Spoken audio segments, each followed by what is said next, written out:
Excellent. Good morning, everyone. Hello. Can you hear me? Excellent. Hello.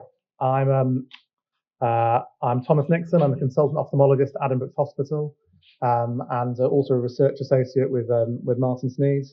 I've been asked to give an overview of Stickler Syndrome, its subtypes, and some allied connective tissue disorders. Of course, this will be familiar to lots of you in the room. Um, so I'm going to start with a recap of the clinical features of Stickler syndrome. And this is important because there's a huge amount of variation between families and even within the same family in terms of what body systems are affected and how much they are affected in each person. Um, so Stickler syndrome, it's a genetic condition, which is why it runs in families. And it affects the way that your body makes a protein called collagen. Um, there are lots of different types of collagen in your body. It does lots of the structural things, and in Stickler syndrome, types 2, 11, and 9 collagen are affected, and they're often sort of bundled up together. Um, so these proteins are found in the eye, in the inner ear, in the palate and jaw, and in the cartilage that lines joints. So one of the things that can make Stickler syndrome, quite difficult to diagnose is that how much each system is affected can really vary. So some people mainly just have majority joint problems, and the other things aren't picked up. Some people it's the eyes, and then the other things aren't detected. And so it can be very challenging. So we know that lots of people, it takes a long time to get a diagnosis, and it is difficult. So the reason that as retinal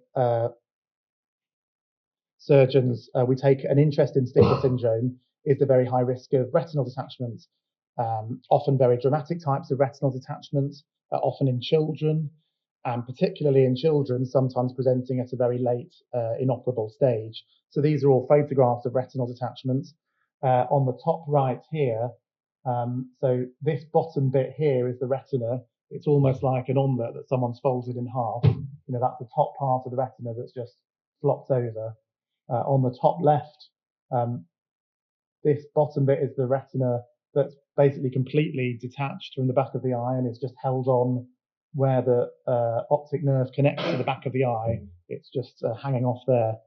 Um, and down at the bottom right, this is a very abnormal appearance of the retina in a child that's had no problem. The child didn't complain of anything, and then someone looked in the back of the eye and found that the retina was completely detached, and it's now in an inoperable state because it's so advanced. Because children can lose vision in one eye and they don't say anything; they just get on with their life. They're very adaptable.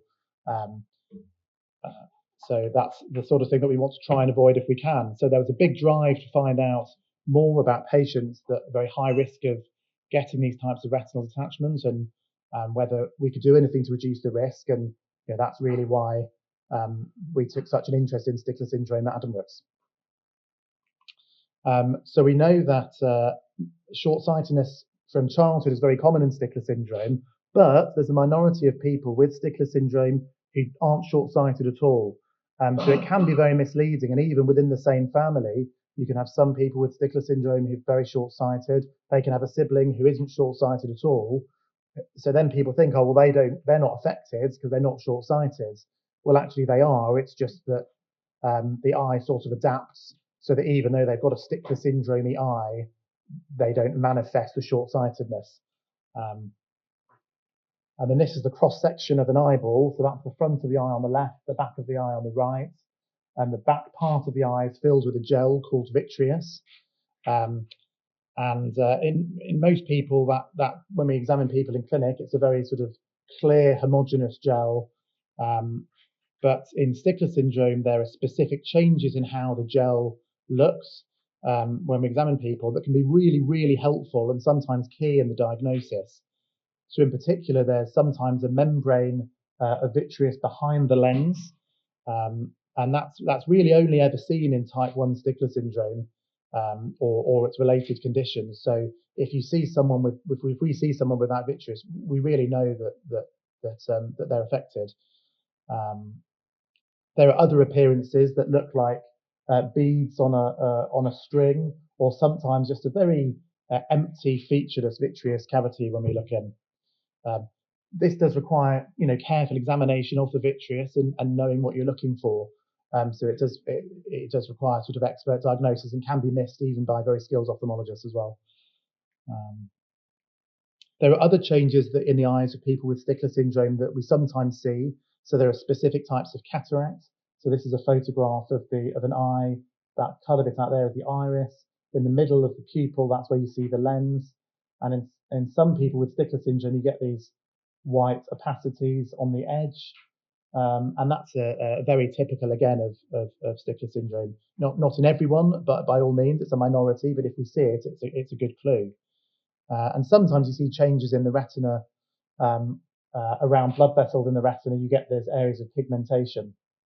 The problem with all of these things is you might have them, but you probably don't have them. So if people are looking at your eyes and saying, oh, well, you don't have this, you don't have this, you don't have this, therefore you probably don't have Stickler syndrome, it's really hard to make that call because there's such variation.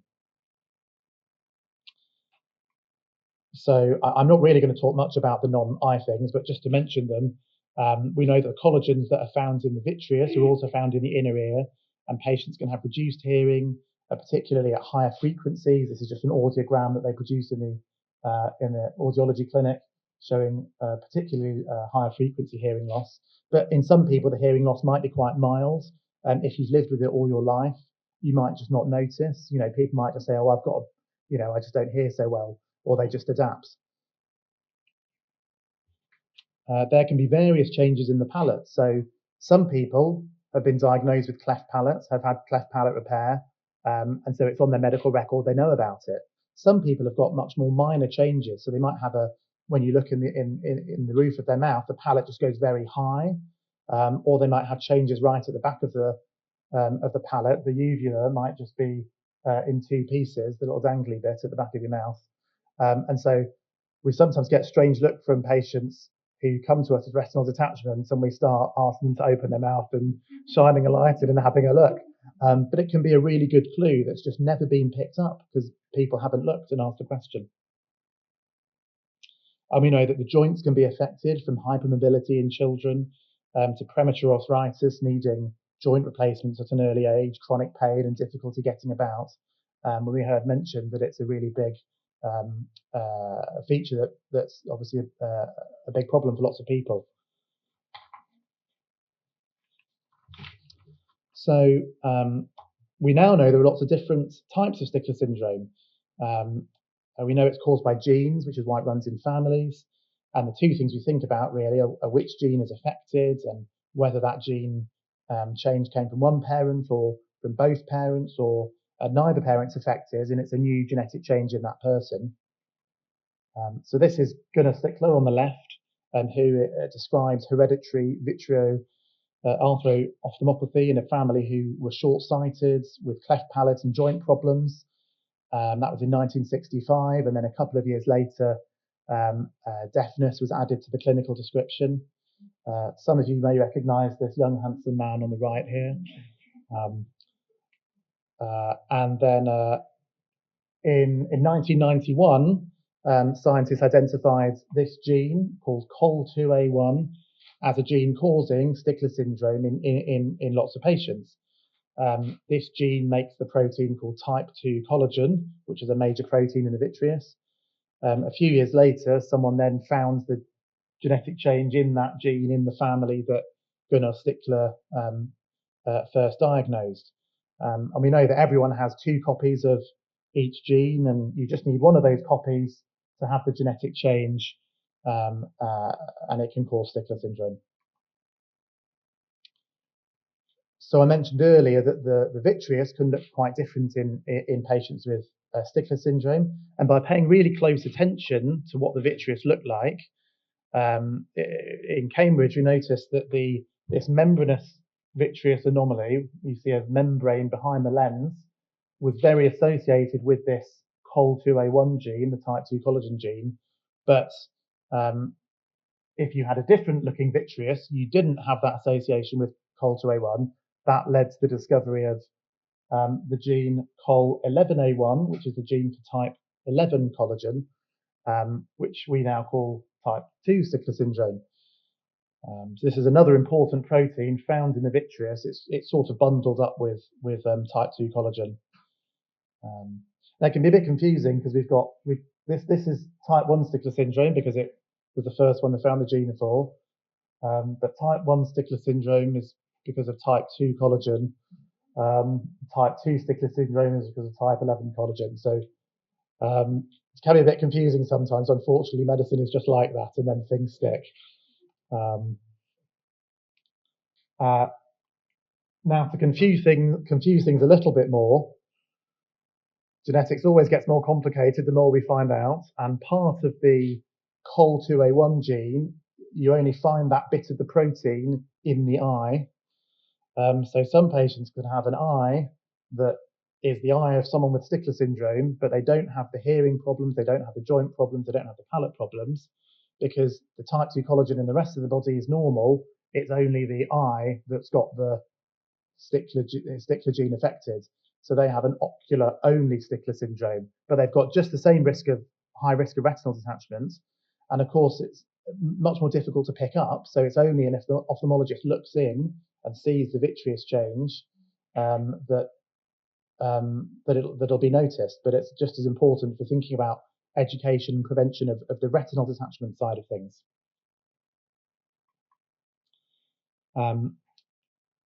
So I mentioned at the start that type 2, type 11 and type 9 collagen are often bundled together. And there's a small number of patients who have problems with the type 9 collagen. Now, you can have one faulty type 9 collagen gene, and it doesn't matter. Usually, most people are then unaffected, or there's probably a small number of people that are. But if you get a faulty type 9 collagen gene from both parents, then you can get Stickler syndrome.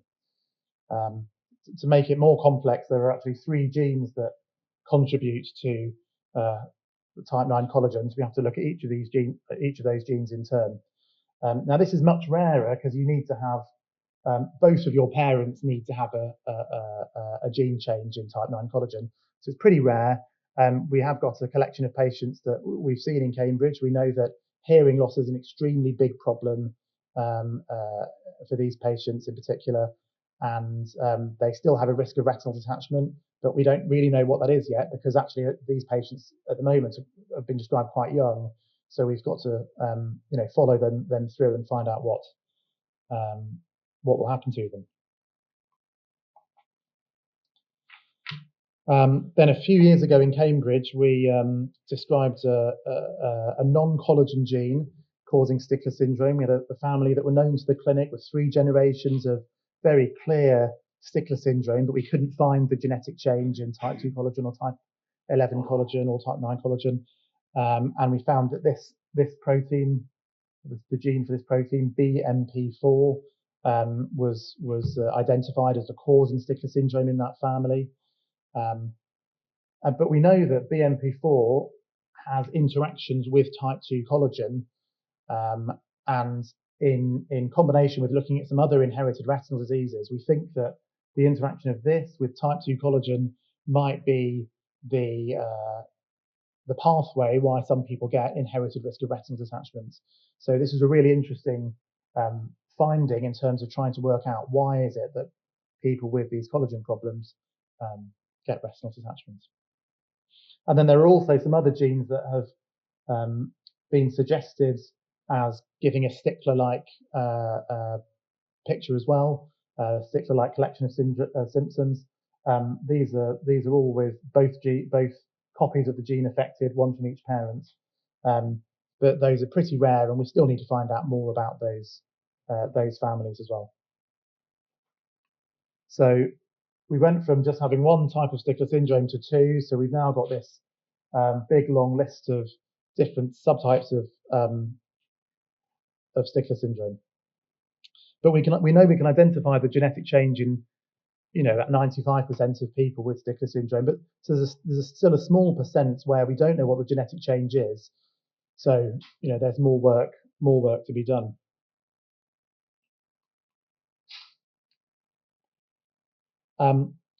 So there are some other genetic conditions which are related to Stickler syndrome, particularly type 1 Stickler syndrome, because they're also about mutations in this COL2A1, the gene for type 2 collagen. But the effect on the skeleton can be much more severe, with short limbs and short trunk, severe spinal problems, including instability of the spine and the neck, and in the case of check dysplasia, shortened toes.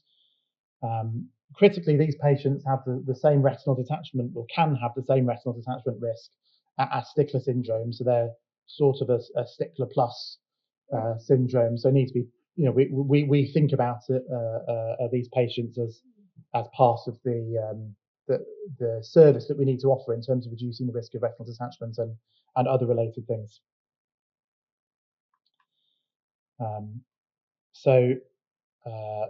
Understanding the subtypes of Stickler syndrome, it does help us guide testing.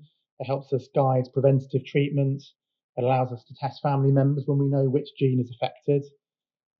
It'll be important for research into how symptoms develop, because some different subtypes may have particular needs that we need to address, or particular research questions to ask. And, in the very far distant future, if particular treatments are developed, they may be more applicable to depending on which subtype of Stickler syndrome the patient has. But anyway, that's enough from me. So I hope you all have a great conference, and I'm looking forward to hearing from all the other speakers as well. Thanks very much.